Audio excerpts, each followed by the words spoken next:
السلام عليكم. بعد بسم الله والصلاة على رسول الله. كنبغي نشكركم على التفاعل ديالكم، وإن شاء الله القصص الجاية غتكون حسن وحسن. القصة اللي عندنا اليوم هي قصة مشوقة وتصلح تكون فيلم قصير، لذلك شدوا بلايصكم، زيدوا الصوت وعيشوا القصة. على بركة الله نبداو. المشهد ديالنا تيبدا بواحد الشاب اللي في الثلاثينيات من العمر ديالو. شاب داخل سوق راسو، نجام على الدار، معروف في الحي الشعبي بلقب الجاوي، حيت كان عنده واحد المحل ديال البخور والروايح. كان عايش واحد الحياة اللي زوينة مع والديه. باه سي عبد القادر اللي كان راجل دريويش وكيقلب غا على الهنا وراحة البال. وامو لالا طامو مرا ديال الزمان، واللي كان الضو ديال عينيها هو احمد. ايه اكيد عرفتوه، البطل ديالنا كان سميتو احمد. كان ديما معاه صديق الطفوله ديالو عبد الله، اللي ما كيخطاش، يوميا كيجلس معاه يتحدثوا ويقرقبوا النام وكيتفكروا ايام الطفوله. صاحبو عبد الله كان شيفور ديال الطاكسي، وكان صديق الطفوله ديال بصح. احمد كان عنده المحل معروف في ديك المنطقه، وكان كل شيء كيتقدم من عنده، حيت معروف بالجوده ديالو في البخور والانواع ديالو. اما السلعه ديالو فكان كيجيبها ليه الحاج سالم، واحد الراجل صحراوي قح ونيشان كيجيب ليه احسن ما كاين في العود والمسك من قلب الصحراء، وكان معروف بالمصداقيه ديالو وبالجوده ديال البخور اللي كيجيب. احمد كانوا ديما كيجيو عنده العيالات اللي تيبغيو يديروا رويحه زوينه في الدار، وكان شاب طيب اللي عنده تيعطيه، واللي ما عندوش حتى هو كيعطيه، حتى كيسهل الله وكيجيبوا له الفلوس. يعني كان شاب ميسر. والديه كانوا ديما تيقولوا له اوليدي راه حنا كبرنا ونتزوج باش نشوفوا وليداتك ونفرحوا معاك، ولكن هو ما كانش كيبغي يزرب في هاد الامور. المهم واحد النهار كان تقريبا جويه السبعة، وكان قريب يسد المحل، وداك الساعات الدرب خوا وبقى غا سكات. تبدا كيسمع صوت خطاوي جايين تجاه المحل ديالو، خطوات ماشي قاصحة، خطوات خفيفة ديال المرأة.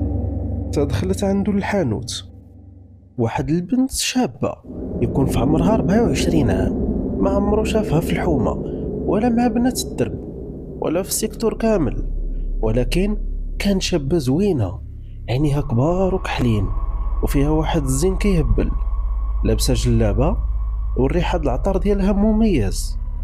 دخلت بقات كدور في المحل وبحال لا جايه مقصده وعارفه شنو تاخد.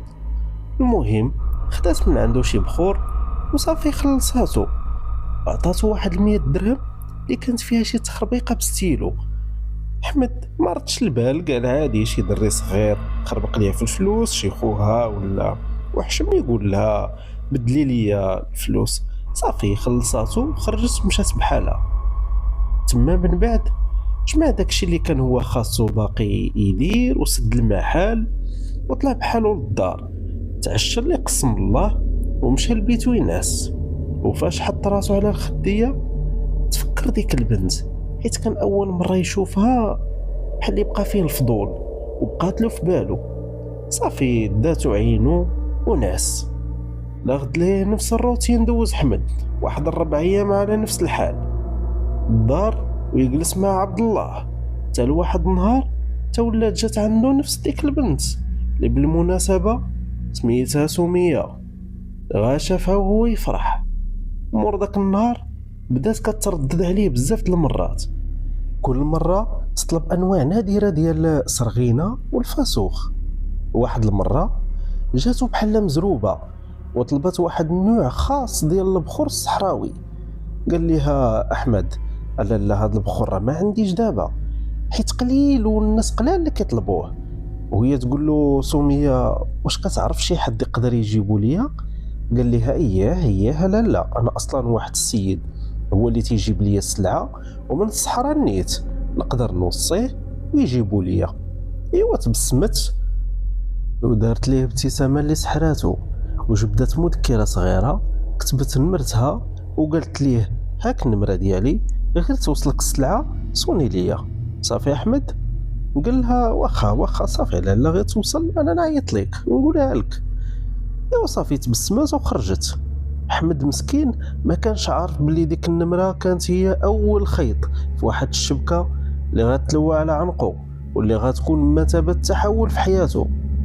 صافي جا النهار اللي وصلاتو السلعة، عيط ليها، جات عنده خدات ديكشي وشكراتو، وبقاو جالسين كيهضروا شويه مني ليك. ايوا من تما بدات العلاقه كتطور شويه، بدا كيهضر معاها من بعد في التليفون في الليل، وشويه بشويه الهضره تحولات من التجاره للحب والغرام. احمد توضر وبدا كيحس بواحد الانجذاب جنوني لدرجه ما بقاش كيقدر يصبر على فراقها ولو ساعه. صاحبو عبد الله هنا كان كيحضرو وكيقول ليه واحمد، هاد البنت راها زوينه اكثر من القياس، ودخولها لحياتك على غفله راه ماشي عادي. ولكن احمد كان ليه راي اخر، ما كان كيسمع لحد، كان كيشوف الدنيا غير بعينين سميه. قام مده معاها حتى صافي قرر انه غادي يتزوجها. اتفق معاها، وهي كانت ساكنه في واحد المنطقه اللي قريبه للبلاصه ديالهم، وكانت قالت ليه باللي هي تقريبا مقطوعه من شجره، عندها غا واحد خالتها هي اللي بقات ليها. صافي دا والديه مشاو عند خالتها اللي كانت واحد المرة اللي قاصحه وشوفاتها كيخلعوا. صافي توكلوا على الله، ومن بعد دازوا الايام وجدوا كل شيء وتزوجها وجابها تسكن معاه ومع والديه. ولكن من نهار حطات رجلها في الدار كل شيء تبدل. والديه بداو كيحسوا بالفشله والضيقه، واحمد براسو ولا كيشوف احلام غريبه وكوابيس.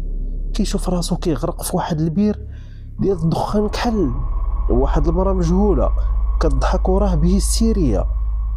الحاله النفسيه ديال احمد كانت غاديه وكتكفس، ولات زيرو.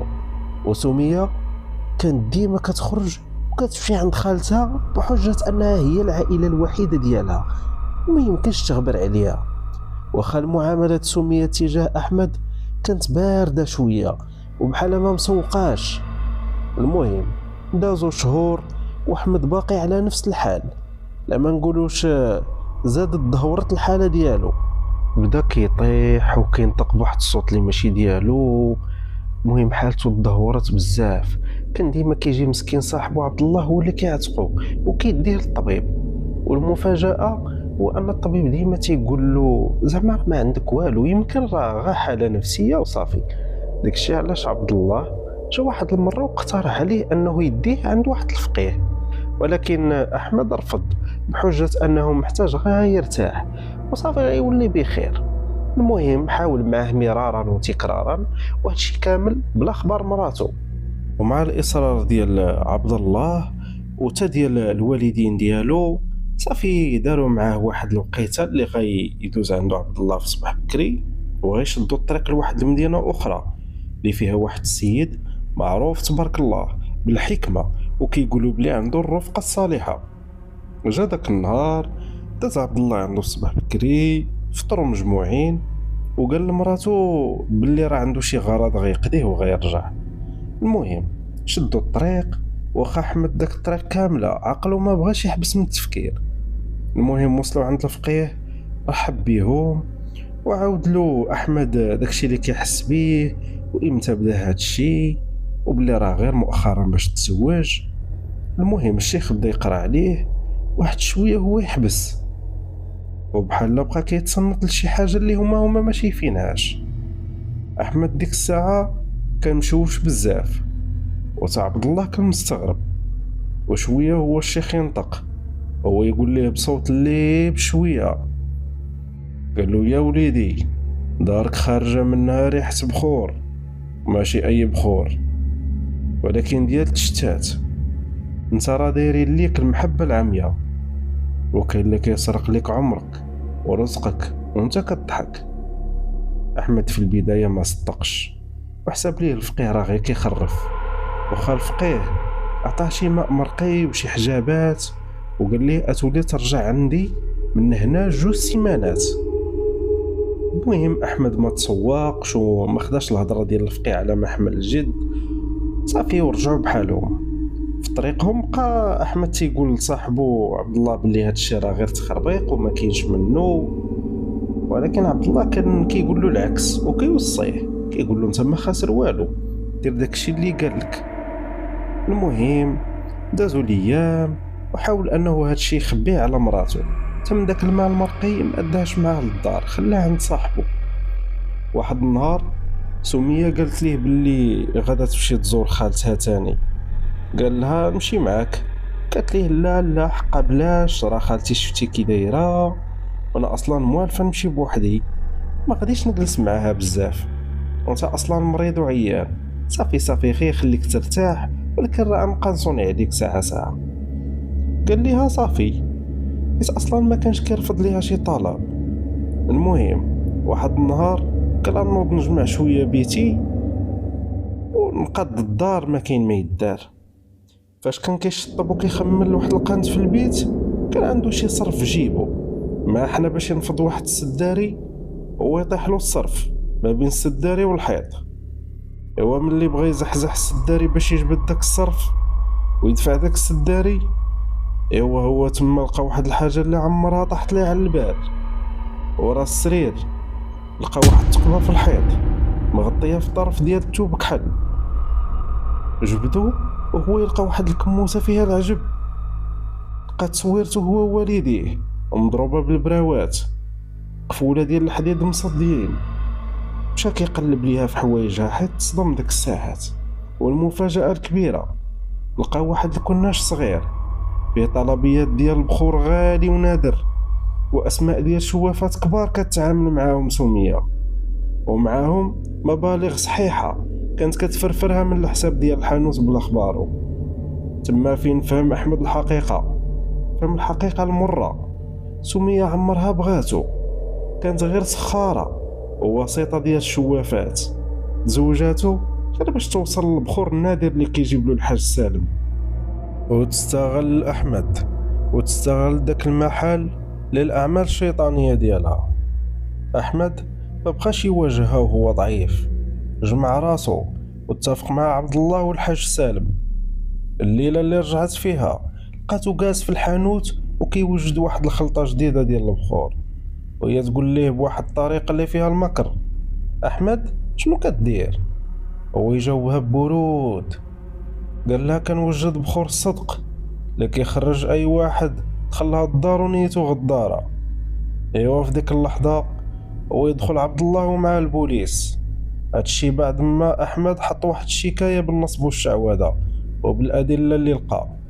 تما فين تفرجت سميه وتعرف باللي راها اصلا مبحوث عليها في قضايا مشابهه في مدن اخرى، وباللي هذيك اللي كانت خالتها ماشي خالتها، انما هي واحد الشوافه اللي كبيره وسميه كتخدم عندها وكتجيب ليها اي حاجه كتحتاجها.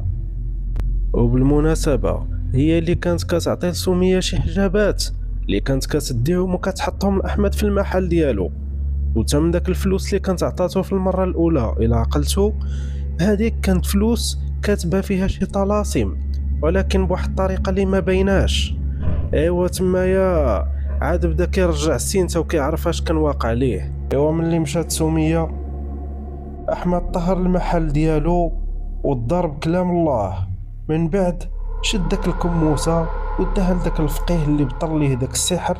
من بعد حس بواحد الراحه في صدرو، لا هو لا والديه، ورجعت ليه صحيحته والدار رجع فيها النور والسكينه.